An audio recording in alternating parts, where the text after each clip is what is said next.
Hello and welcome to this session on Jenkins beginner tutorial. So this will be a series on Jenkins and we will start with very basics on how to getting started with Jenkins, how do we get Jenkins, what is Jenkins, and then we will go to some intermediate topics on how to create jobs in Jenkins. We will look into some plugins and then we will look at how do we actually do continuous integration with Jenkins. So this is going to be a very basic step-by-step guide for Jenkins, and if you are a total new beginner for Jenkins, this is the tutorial for you. Okay, so let us begin and see what is Jenkins and why we use it. Okay, so Jenkins is a Java application. Okay, so because it's a Java application, it is platform independent and it does not require any specific platform. You can use Jenkins the same way whether you are on Windows or you are on Mac or any other operating system. I am recording this tutorial on a Mac, but this will be exactly the same in Windows as well, and I will tell you if there are any differences. So you do not have to worry about the operating system that you are using. Okay, and why is Jenkins used? It's used for continuous integration and continuous delivery. Now, what do we mean by this continuous integration and continuous delivery? Let us look at this picture, and if you look at the green portion above, okay, what happens normally is when we work in teams, we have different developers who develop the code and they keep on working on changing or enhancing the code. And as the developer works on his own machine and he changes the code, he will check in the code into some shared repository, which can be a Git or a Bitbucket or TFS, anything, right?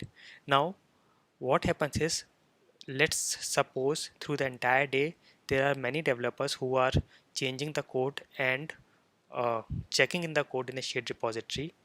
At the end of the day, when you have a build, let's suppose there is some bug introduced in any of the code and now the build failed. Now it will be very difficult for us to identify what exact code failed the build and at what point was this bug introduced in the code. And then you have to go back and check in all the code that was created that day, and there will be a lot of confusion. Okay, so here comes Jenkins. What does Jenkins do is, as soon as any developer commits a code in the shared repository, Jenkins will take that latest code and trigger a build. Okay, and the build notification will be sent out.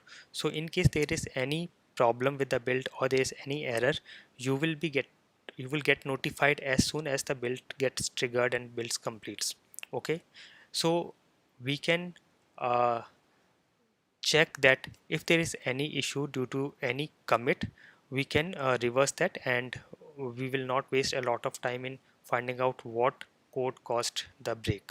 Okay, the other thing is, let's suppose the build is successful, we can also integrate our unit test or acceptance test or performance test along with the build as a post build actions in Jenkins, and it will be automated. So as soon as the build gets deployed, Jenkins will trigger some test cases or some testing, which will be automated, and it will send out a report back to us. Okay, so let's suppose the build was successful, there was no exception, but due to the changes in the code, there was something which broke in the application. So we will come to know instantly that there is some break due to this code, and we can troubleshoot it. So you can see how efficient and powerful the entire system can be, and this is what is called as continuous integration.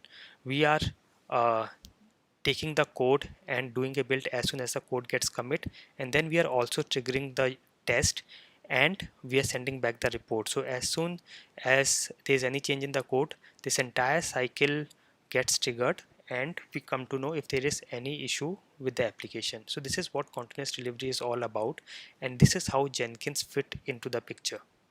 Okay, so let us start with downloading and getting started with Jenkins, and step one will be download Jenkins.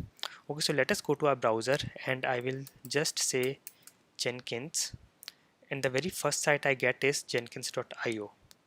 Let us go there, and as soon as you go to this site you will see this download Jenkins. Now we have two options. One is the long-term stable release and the other one is weekly release. So weekly release is whatever they are developing, they put it here, so we can take it from here, but I would prefer that you take this support release, which is like stable release, and you can click on the war file. As soon as you click, you will get this war file will get downloaded to your system. As of now I am cancelling this download because I already have it. Okay, so you will download Jenkins, and step 2 is place the war file that you get into any location on your system. Okay, so in my case I have put this file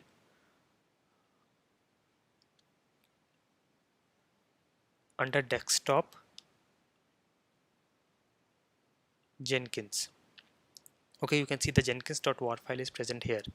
Now what you have to do is uh, to start Jenkins you have to go to your command prompt in Windows, or if you are on a Mac you have to go to terminal and you have to go to this particular folder wherever you have put the jenkins.war file.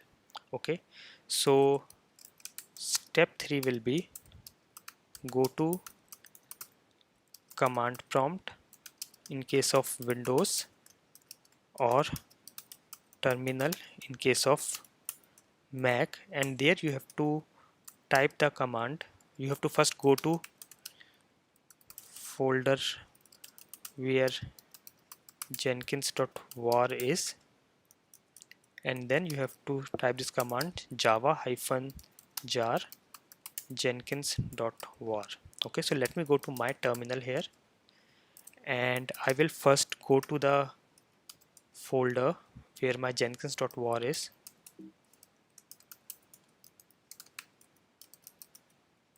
Okay, so I'm going here, and now I will say java-jar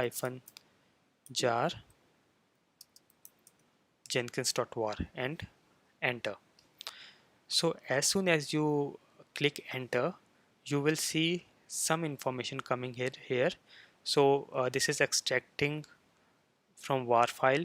Winstone is the server, uh, and it will take a couple of minutes, and once this entire process is done, your Jenkins will be up and running, and you can access it through a browser on port 8080. Okay, now see, it also gives me a password for admin, so I'll just copy this password. Okay, so whenever you start Jenkins for the first time, it will be asking you an admin password, so I will just copy this here.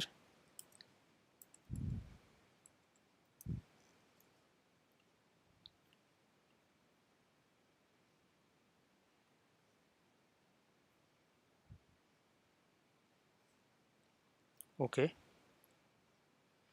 so once this is done, what you have to do as step 4 is go to browser,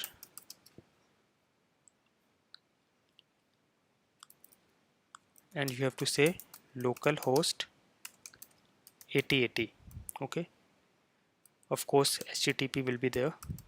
So what does localhost means? Localhost means your local machine. So you can also give the IP of your machine instead of localhost, and 8080 is the port on which Jenkins will be running. Okay, so if I go to my localhost 8080,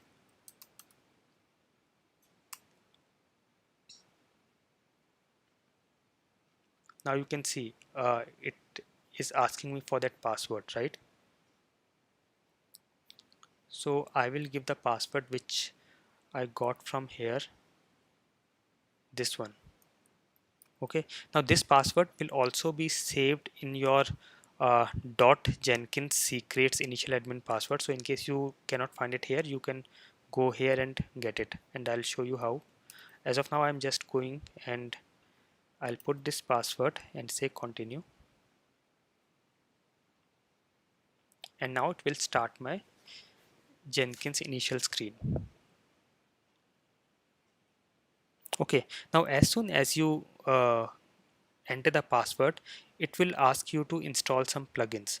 So you have two options. One is install suggested plugins. So what it will do is all the suggested plugins will start getting installed as soon as you click here. But what we want to select the plugins ourselves. So I'm clicking here. Okay, now you can see all the plugins are listed out, and the green ones are the ones which are already selected. So if I go here and say all plugins will get selected. If I say none of the plugins will get selected, and if I say suggested, only the suggested plugins will get selected here. Okay, and here I can browse by the category of plugins. So organization and administration plugin, you can see what all plugins are available. If I want to see build tools, I'll click here and I can see what are the plugins available for build tools. If I want to say notification and publishing, I will click here and I'm getting the list of all the plugins for notifications and publishing. And now we can select whatever plugins we need for starting and then click on install. Okay, so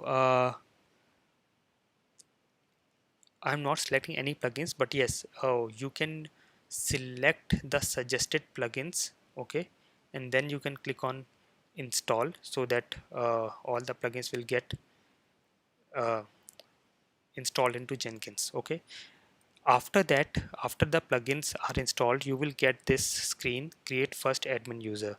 So you can create any user or you can continue as admin.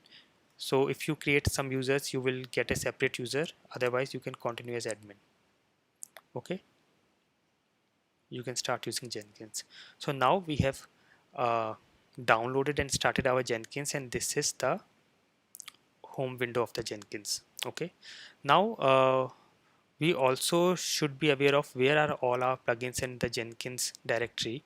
So if you go to, if I am on a Mac, I will go to my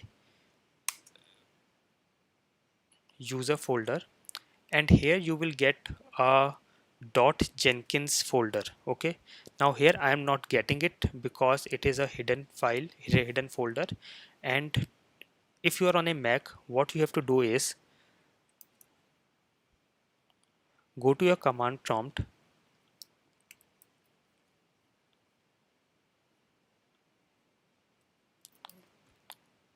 and you paste this default right. You can exit from the finder, and I want to see all my hidden files. In Windows you must be knowing how to do it, but for Mac you have to run this command and then press the option or the alt key and right click on the finder and click on relaunch. Okay, now if I go to my user folder, I am going with command shift G and going to my user folder, and now you can see it has showing me all the hidden files as well. And I will find the .jenkins folder here. Okay, so this is my .jenkins folder, and inside this folder I will have all the configuration logs and everything related to Jenkins and the plugins as well. So this time I have not installed any plugins. If I would have, I will get all the plugins in this folder. Okay, similarly in Windows you can go to your user folder and then there will be a hidden folder called .jenkins where you will get all the Jenkins folders and files. Okay, so this is how we start Jenkins, and you can say step 5 will be installed required plugins, and 6 is get started with Jenkins. Okay, home window. Okay, so now we have this Jenkins started, and in the next session we will start creating jobs. So this is how we'll be start creating jobs in Jenkins, and then we will see at some of the other plugins. Okay, so this is how we download and start with Jenkins. Hope you like it. Thank you.